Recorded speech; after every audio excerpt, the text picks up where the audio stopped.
Are we going back to the horribly nightmarish days where all Pokemon sealed product is horribly overpriced? Well, in today's video, I tell you guys some very interesting news we've received from very reputable sources within the Pokemon community talking about how this could possibly happen. Yo, what's going on, guys? Alien ESP here, back in a video, and as I said, as you guys saw, the title and thumbnail of this video, in today's video, we're talking about that our Pokemon sealed product's gonna go back to being overpriced wherever you look. Recently, we received some very interesting information from some very reputable sources in the Pokemon community. I'll tell you guys all about it in the video, the sources and more. Without further ado, let's get right into it, baby.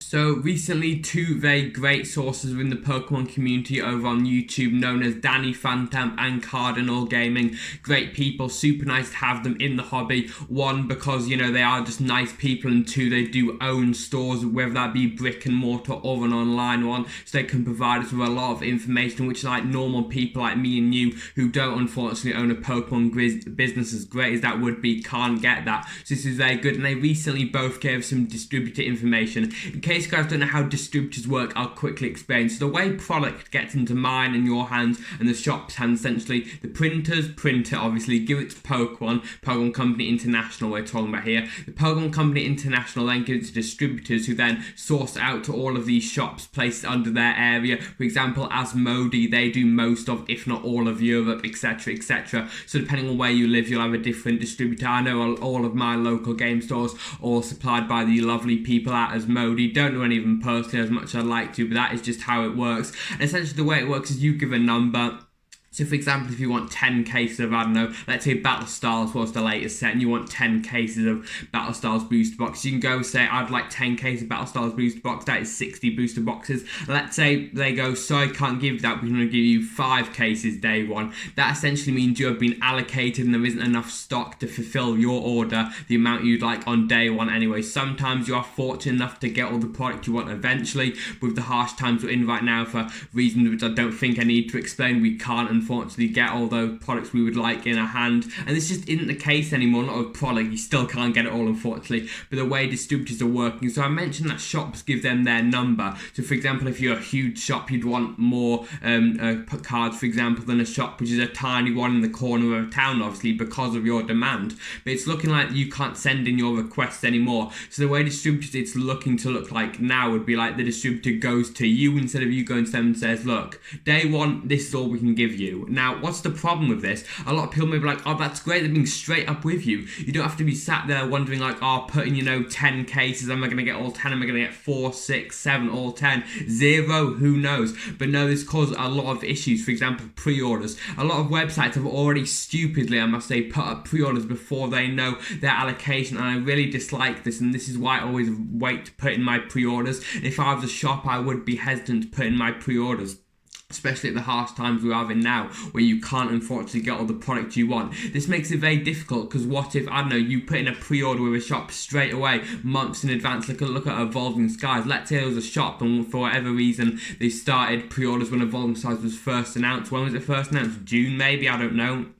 No way you know your allocation by June. I doubt Pokemon had even figured it out by then, let alone the distributors and then giving it down to you. So that is very risky, because imagine someone goes put their pre-order in like, oh, continues with their life until August 27th, the release date of Evolving Skies. Like, oh, it's fine, you know, day one, I'm going to have my one booster box coming in the mail, I'm going to pull a alt art, maybe, who knows. Then you get slapped with that email. Sorry, you know, we couldn't fulfill it to you due to a shortage. And then you're like, what? I've spent all my money. Maybe if they didn't do this so early, I could have bought it somewhere else, because by the time the set's releasing, all the prices sky high. You're not going to find a booster box selling on £100 on release day or dollars. It's going to be way higher, and then people get burnt out and not able to open what they want, enough if they want, etc, etc. I think you guys are starting to see the problem with this. It's also looking like we're going to receive Evolving Skies in 3 waves. End of August when it releases, August 27th. Who's excited with me for August 27th? I cannot wait for it. A week after my birthday as well, so if any family members are listening, put in your pre-orders now. Come on.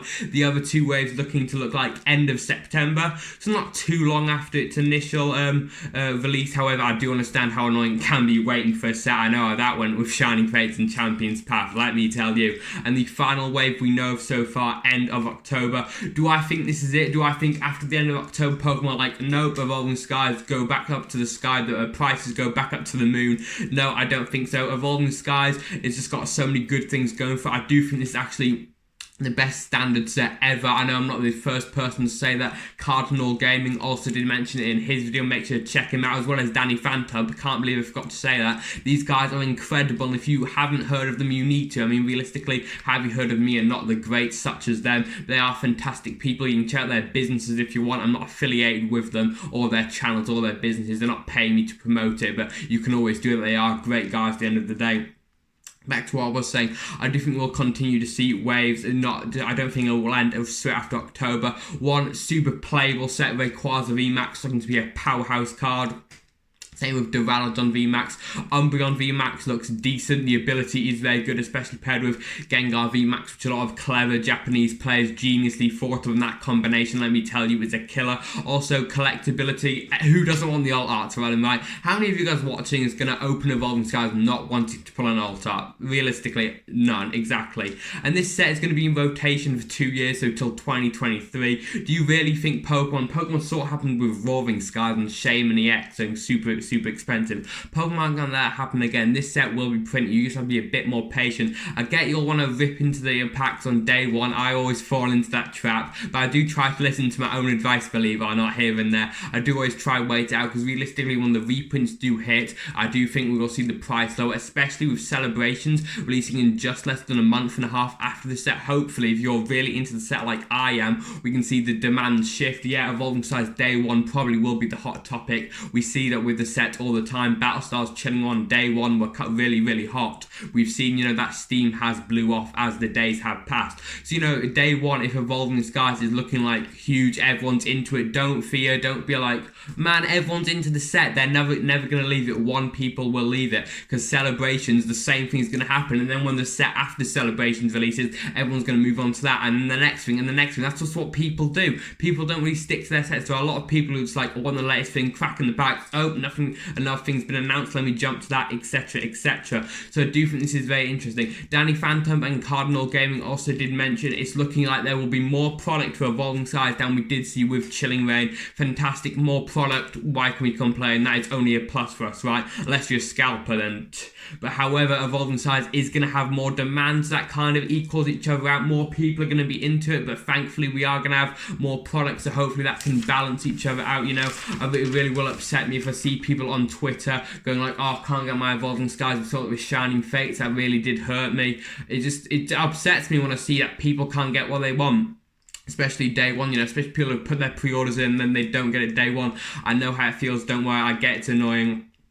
But we're all in this together, and they just be a bit patient. Don't buy into these super expensive boxes day one, like £300 for a booster box. Just wait a bit. That happened with a Vivid Voltage. Do remember booster boxes that high day one? It was honestly crazy.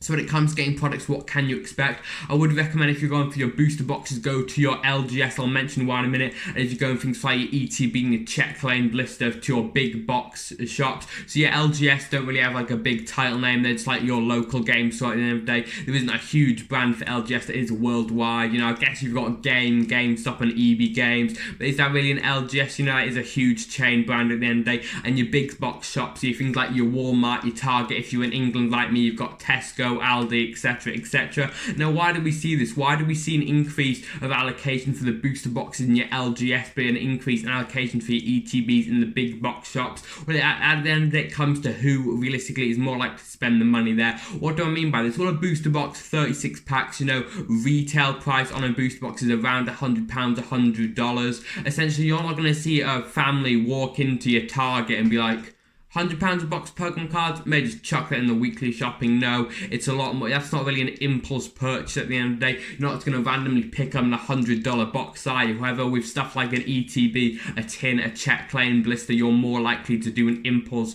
purchase of that. So that is essentially why Pokemon will send more of certain products to certain shops just to increase their sales a bit more. So day one, it's looking like LGS, 20% of the ETBs will be going to them, but more will be going to the big box stores for the reason I did just mention.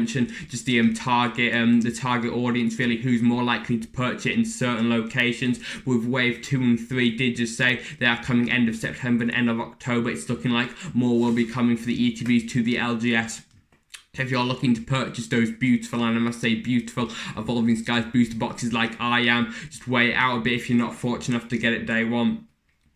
Also, it is looking like Pokemon are turning off other cards to get printed for this set to prioritise these sets. Cards and All Gaming did mention he hasn't received any Shining Fates for the past 2 months, is out of print, you know. Are Pokemon prioritising Evolving Skies, these celebrations, these big sets which everyone's excited for? I know, stopping things like Shining Fates, which, to be honest, Shining Fates did kind of fall off. When Shining Fates was coming, all the hype was there. I remember who struggled to get Shining Fates day one. I know I did. I know most people did, to be honest, because everyone was on it. That's what I was just talking about. However, as more sets released, the Steam did cool off for it, and now you can readily find a Shining Fates ETB. I don't struggle to find Shining Fates ETBs for retail. Some places below retail. We are also opening this Shining Fates ETB tomorrow, so if you're into Shining Fates like I still am, make sure to check that out. There may be a Shiny Zard in there. Who knows? But what does this mean for the future? It is looking like sealed product and card prices are finally coming back down to their norm. Yes, they're going to be a bit higher than what they were. We're not going to go back to the previous boom prices. We're not going to go back to PSA 10 first edition Charizard's going to like 30, 40k. Yes, they will go up. The market has increased. Yes, it's coming down, but you know, if you go up 100 sets, come down 20, does it really matter? No, you've still gone up your 80. The market still has grown from this boom, and realistically, we're never going to go back. You know, the market has changed. The atmosphere, the landscape Pokemon is in now is different. You know, realistically, it's basically impossible to go back to where we were before this boom, because it is just crazy. But we have to adapt. It's an adapt or die situation, like that James Bond film. So that is very, very interesting. And for Evolving Skies, I don't think we're going to see $35 ETBs like we saw with Battlestars and occasionally Chilling Reign. Why do I think this? It's Evolving Skies. I did mention this in this video. Evolving Skies looking to be the best standard main set anyway. This set is honestly incredible. Eeveelotions, full art Eeveelotions, alt art Eeveelotions, Rayquaza, the Gen 3 Charizard, so many incredible cards. Who's just going to skip this set? You know, I kind of skipped Chilling Reign because Espeon isn't a fair Pokemon. Espeon being one of the Eeveelotions heavily features in this set. But can you even skip Evolving Skies, man? I know some people who are, because Celebration's looking so hyped. Sorry about that pause, super hot in England right now. But it is honestly crazy. This set is going to be so incredible. I don't know many people who are going to skip it. This set looks insane. Are you guys excited for it? That's the comment question of the day. I know I am. Comment question of the day. Make sure to put it in the comments right now. Are you excited for Evolving Skies? Are you pre-ordering anything? What are you going to do with the products you eventually do receive? Open it, hold it in the cupboard just to look at it and sell it and increase the amount later on. If you do that, fair play to you. This set does look incredible. I must say I'm so excited to see this card for the collectability aspect, the playability aspect. Tournaments looking like they're finally going to start opening soon in my area anyway, so that's fantastic to try. The new decks like Rayquaza Vmax, like Duraludon Vmax, maybe a few rogue decks here and there. I'm just so excited for it. They also did mention briefly the Marnie box. I'm going to quickly mention it. It's looking like to be allocated. This product is looking like to have very high demand. One Marnie, super popular character, super playable as well, so people want it to bling out their decks for their collection to waifu at the end of the day, so many people want it. One of the promos is the same as the Marnie we saw in Shiny Star V, the one where it's in its gym kit with the Pokeball. It's like at the final tournament in the game, like I can't remember what it is. It's the champion fight, which you do right at the end of the Pokemon Sword and Shield games, so that is super cool. I will try to find one for you, one of you guys, however, to open on the channel, but it's looking extremely allocated.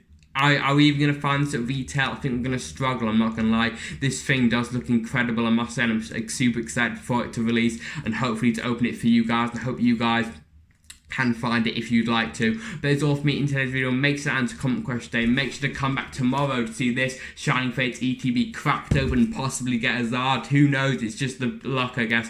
That is all for me in today's video. Make sure to answer comment question today. I'm Alien ESP. You guys have been the best. I mean, the best views on YouTube. I'll see you next time. Peace.